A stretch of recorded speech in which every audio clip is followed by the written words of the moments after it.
Well, hi friends. Welcome back to my channel. If this is your first time here, I welcome you.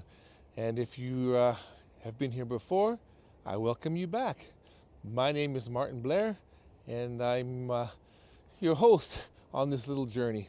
So what I thought we would do today is just take a little walk, do a little walk and talk and have a conversation. I want to talk to you about toxic employers and maybe ways of knowing if they're toxic or not. So let's just go for a little walk. It's a nice, beautiful morning here. It's September 27th, which is a Friday.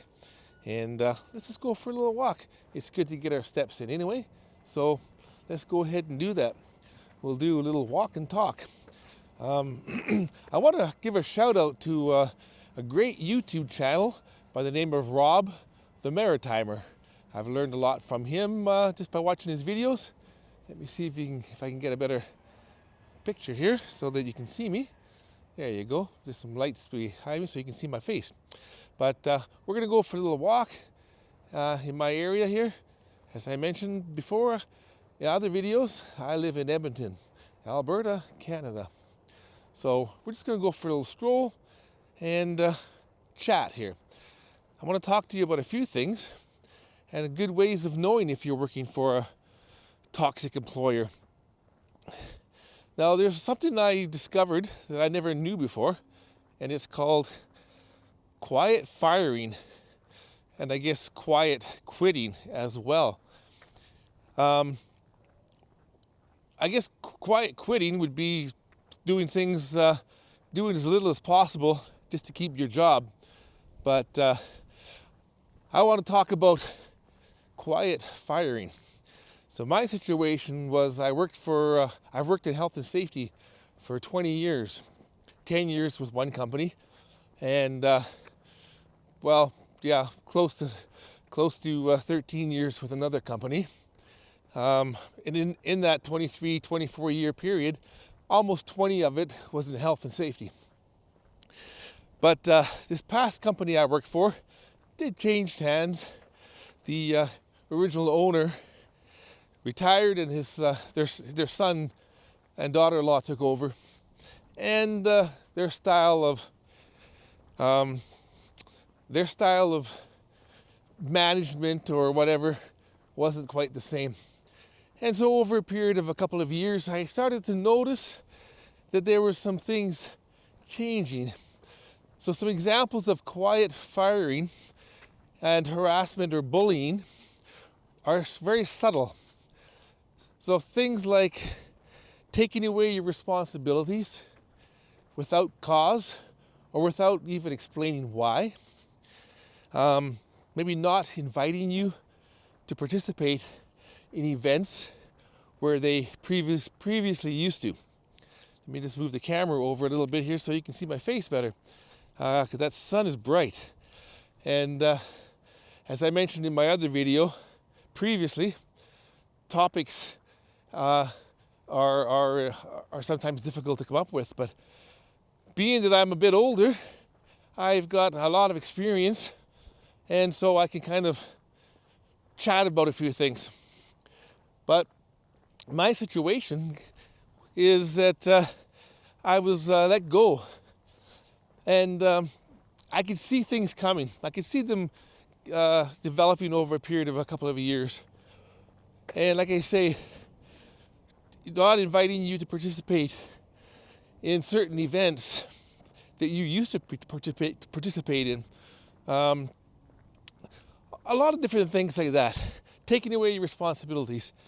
Assigning some of your tasks that you used to do to other people. These are all little subtle signs, but different companies have different ways of describing violence and harassment in the workplace. But subtle signs of bullying can be forms of harassment. And so over a period of time, this happened. But so currently I am not working, and I've had a taste now for about 3.5 months of retirement. And I must say, I'm actually loving it. It's a Thursday morning. Normally I'd be at work, or actually it's a Friday morning, but it's a beautiful day. I'm walking down the path, getting my steps in, where otherwise I would be at work, under stress, and all that good stuff. But you know, I've decided I'm still too young and not financially ready to retire yet. So I will be looking for some more work in my field, possibly. Or I may possibly even change careers. Other topics that I will discuss in the future will be about retirement. And the other thing is, it gets harder to find work when you're older. So we'll touch on that as well. But I just wanted to reach out and make a video.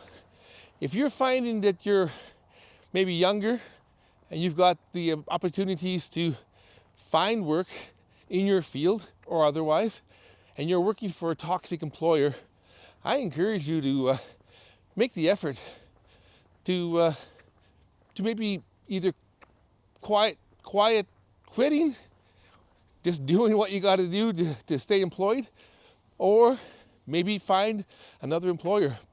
Because, like I say,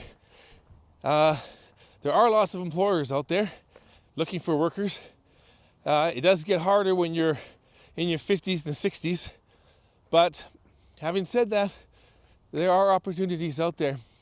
One of the things I'm also doing is starting to make some YouTube videos.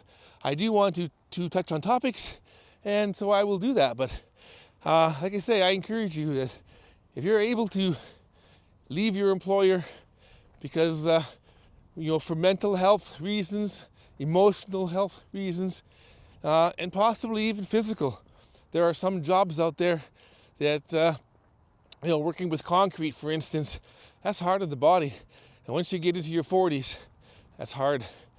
But I'm just going to go for a little stroll here, get my steps in, then I'm heading over to the gym. But I just want to touch on a few things. Like I say, toxic employers, it's not healthy, guys. So once again, if you like any of this content, maybe like, share, subscribe, leave a comment, and let me know. Are you experiencing any issues with toxic employers? Because they're out there. But again, there are a lot of good ones as well. So, okay, friends, if you like this content, give me a thumbs up. Take care.